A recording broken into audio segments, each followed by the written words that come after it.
Ons lewe in 'n tyd van instant gratification and reward. Wat ook al ons doen, wil ons eers weet, gaan ons iets hieruit kry. En dan saam met dit wil ons altyd die meeste moontlik hieruit hê. Ons lewe in 'n tyd waar ons al hoe meer en meer en meer wil hê en ons nie meer tevrede is met die min of die bietjie wat ons kry nie. In Johannes 6 kry ons die verhaal van Jesus wat die skare voer met die mandjie kos wat die klein seentjie na hom toe gebring het. Met 5 brode en 2 visse voer Jesus die skare van meer as 5000. En op die ou end bly daar nog oor ook. Nou wat sê hierdie vir ons? Hierdie sê vir ons dat daar 2 maniere is om te reageer op die min wat ons ook kan kry. Die disippels sien die min en dink daar's nie 'n manier nie. Daar's nie 'n manier wat hierdie min genoeg gaan wees nie.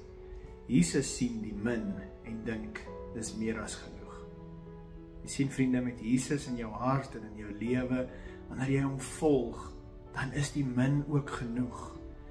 My en jou uitdaging is om na die min te kyk en te sê, Here, hierdie is genoeg, en dan daarmee te woeker en te werk tot eer en verheerliking van sy naam. Ons kyk baie keer die min mis. Ons is daardie glass half empty tipe mense. Ons kyk na die halwe glas en dink dit gaan nie genoeg wees nie. Hoe kan ek hiermee werk?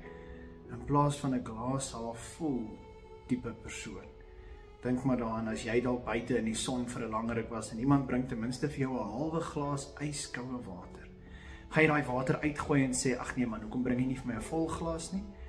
Of gaan jy daai water vat en sluk en geniet en verfris word daardeur?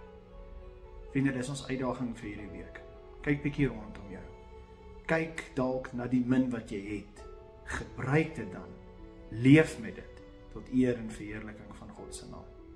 Sterkte en mooi week.